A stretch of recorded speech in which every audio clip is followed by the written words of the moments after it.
Terima kasih Azlina. Majlis Bandaraya Miri MBM digesa memperketat pematuhan SOP di tempat makan serta membuat penambahbaikan pelaksanaan SOP sedia ada bagi mengelak penularan COVID-19. Jadi untuk perkembangan lanjut, langsung bersama Nursila Talaha di studio berita RTM di Kuching. Silakan Nursila. Terima kasih Miza. Assalamualaikum dan salam hormat.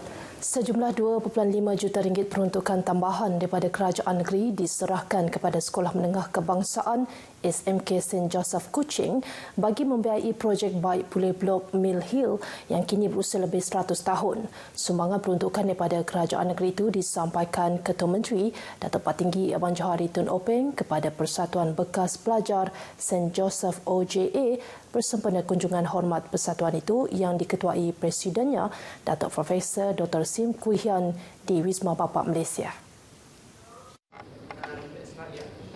Ketika ditemui pemberita selepas majlis penyerahan sumbangan tersebut, Pengerusi Lembaga Pengurusan SMK St. Joseph, Christopher Chua berkata, projek naik taraf itu dijangka siap sepenuhnya pada April tahun ini. Projek bernilai 5.5 juta ringgit tersebut melibatkan baik pulih 9 bilik darjah, pejabat sekolah serta bilik kaki tangan untuk tenaga kerja serta guru selain penambahan ruang pameran baharu. Blok Mill Hill yang menempatkan di LaSalle Brothers adalah ikonik bukan sahaja untuk Sekolah St. Joseph tetapi juga sejarah Sarawak kerana telah diwartakan sebagai bangunan warisan pada tahun 2010 oleh Kerajaan Negeri di bawah Ordinan Warisan Budaya Sarawak 1993.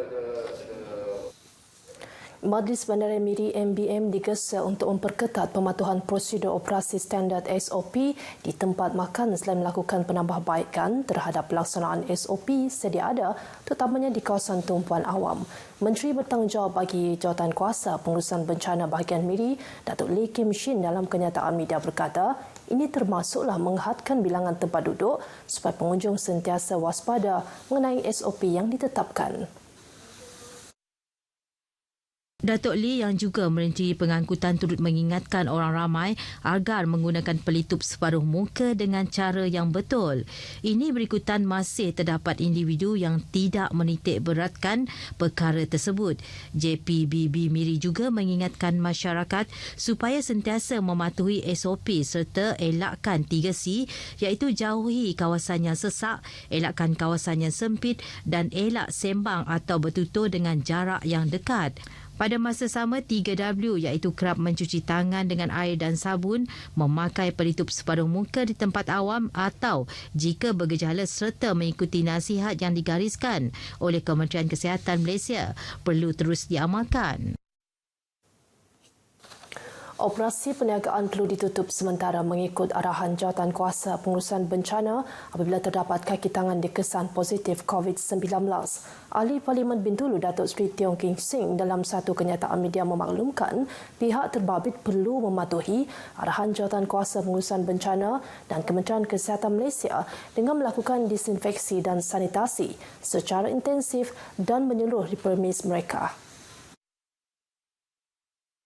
Malah mereka perlu memastikan kaki tangan menjalani ujian caritan COVID-19.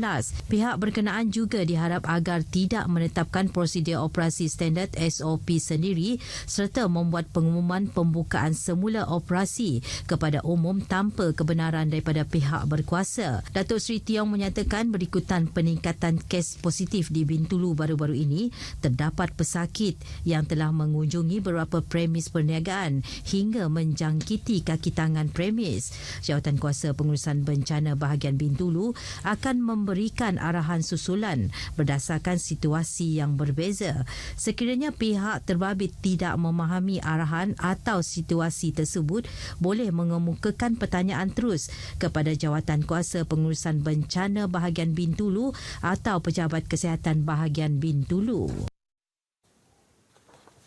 Latihan penghantaran vaksin COVID-19 ke klinik kesihatan Belaga pada 29 Januari lepas merupakan satu aktiviti yang sangat penting.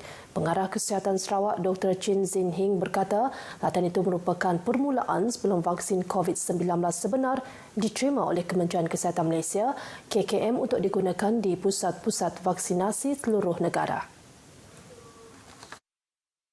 Menerusi kenyataan media, Dr. Chin menjelaskan vaksin keluaran syarikat Pfizer ini memerlukan penyimpanan pada suhu ultra sejuk negatif 75 darjah Celsius yang memberi cabaran dalam proses pengedaran vaksin tersebut. Susulan itu, latihan tersebut diadakan adalah semata-mata bagi memastikan pengekalan suhu adalah terjamin sepanjang tempoh penghantaran dari pengilang ke destinasi luar bandar. Ia juga membantu KKM dalam proses penilaian kebolehkelaksanaan proses-proses terlibat dalam pengendalian vaksin COVID-19 di seluruh Malaysia, selain sebagai satu simulasi terhadap panduan pengendalian vaksin COVID-19 yang dibangunkan KKM. Melalui kejayaan pelaksanaan latihan tersebut, KKM berharap ia dapat membantu semua pihak dalam merancang langkah-langkah yang terbaik agar dapat menjamin pembekalan vaksin COVID-19 sebenar nanti secara berkualiti, selamat dan berkesan kepada seluruh rakyat Malaysia,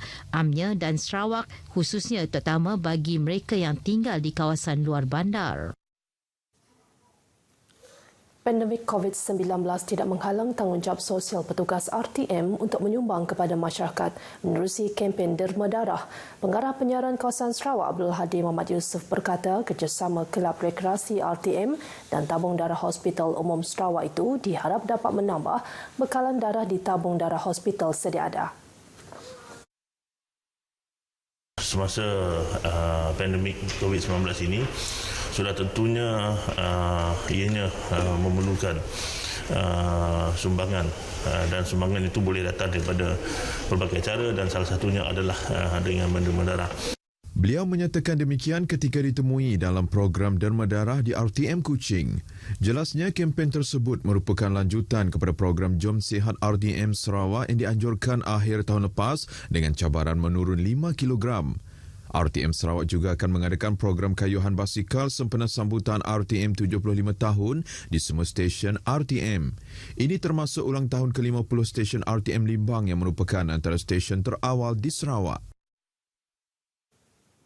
Penganut Kristian di negeri ini perlu bersabar dalam menepani pandemik COVID-19 yang membatasi aktiviti di rumah-rumah ibadah di seluruh negeri.